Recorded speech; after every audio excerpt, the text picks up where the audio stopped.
നമസ്കാരം. കേരളീയം സ്പോൺസർഷിപ്പ് കമ്മിറ്റിയുടെ കൺവീനർക്കും സ്പോൺസർമാരെ അറിയില്ലെന്നായിരുന്നു വിവരാവകാശ രേഖ. സ്പോൺസർഷിപ്പ് കമ്മിറ്റിയുടെ കൺവീനറായ ലോട്ടറി ഡയറക്ടർ എബ്രഹാം റെൻ IRS ആണ് സ്പോൺസർമാരുടെ വിവരങ്ങൾ ലഭ്യമല്ലെന്ന് അറിയിച്ചിരുന്നത്.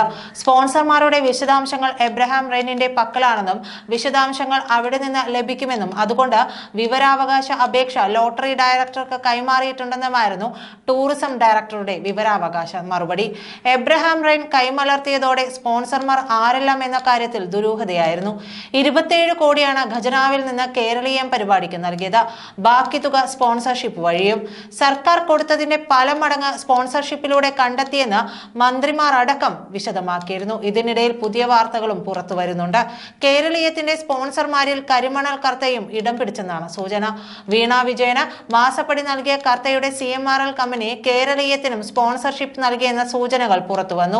കേരളീയം പരിപാടി കഴിഞ്ഞ് 2 ആഴ്ചയ്ക്കകം സ്പോൺസർമാരുടെ വിവരങ്ങൾ പുറത്തുവിടുമെന്നായിരുന്നു മന്ത്രി V ശിവൻകുട്ടിയുടെ പ്രഖ്യാപനം. സ്പോൺസർമാരുടെ വിവരങ്ങൾ തേടി നിരവധി വിവരാവകാശ ചോദ്യങ്ങൾ ചീഫ് സെക്രട്ടറിക്ക് ലഭിച്ചിരുന്നു. സ്പോൺസർമാർ ആരാണ് എന്നറിയില്ല എന്ന മറുപടിയാണ് ചീഫ് സെക്രട്ടറിയിൽ നിന്ന് ഉണ്ടായത്. പല വകുപ്പുകളിലേക്കും ചീഫ് സെക്രട്ടറി വിവരാവകാശ ചോദ്യം തട്ടി. എല്ലാ വകുപ്പുകൾക്കും ഒറ്റ മറുപടി മാത്രം: സ്പോൺസർമാർ ആരാണെന്ന് അറിയില്ല.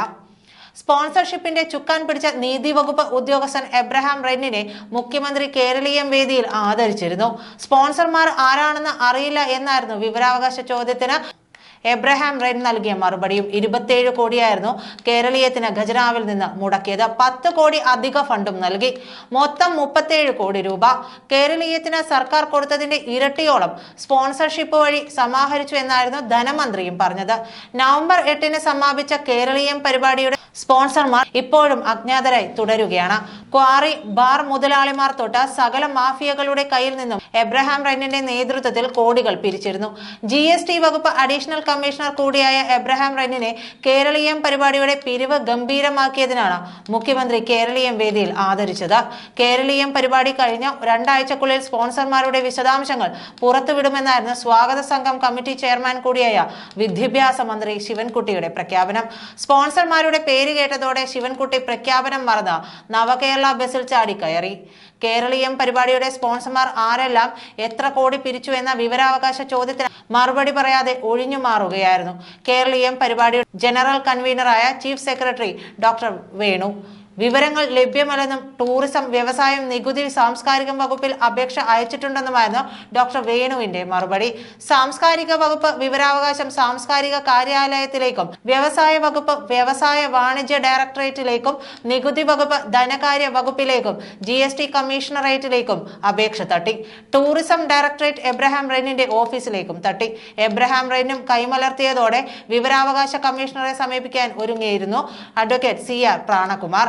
സ്പോൺസർമാരുടെ പേര് വെളിപ്പെടുത്താത്തതിന് പിന്നിൽ മുഖ്യമന്ത്രിയാണെന്നായിരുന്നു പ്രാണകുമാറിന്റെ ആരോപണം. സ്പോൺസർമാരിൽ വിവാദ കമ്പനികൾ സ്ഥാനം പിടിച്ചിട്ടുണ്ടെന്നായിരുന്നു സൂചന. സ്പോൺസർമാരുടെ വിവരങ്ങൾ പുറത്തു വന്നാൽ മാസപ്പടിക്ക് പിന്നാലെ മറ്റൊരു വൻ വിവാദമായി മാറുമായിരുന്നു. 27 കോടിയാണ് സർക്കാർ കേരളീയം പരിപാടിക്ക് നൽകിയത്. ബാക്കി തുക സ്പോൺസർഷിപ്പ് വഴിയായിരുന്നു കണ്ടെത്തിയത്. എന്നാൽ പരിപാടിയുടെ സ്പോൺസർമാർ ആരെല്ലാം എന്ന് പറയാൻ അവർ താല്പര്യപ്പെട്ടില്ല.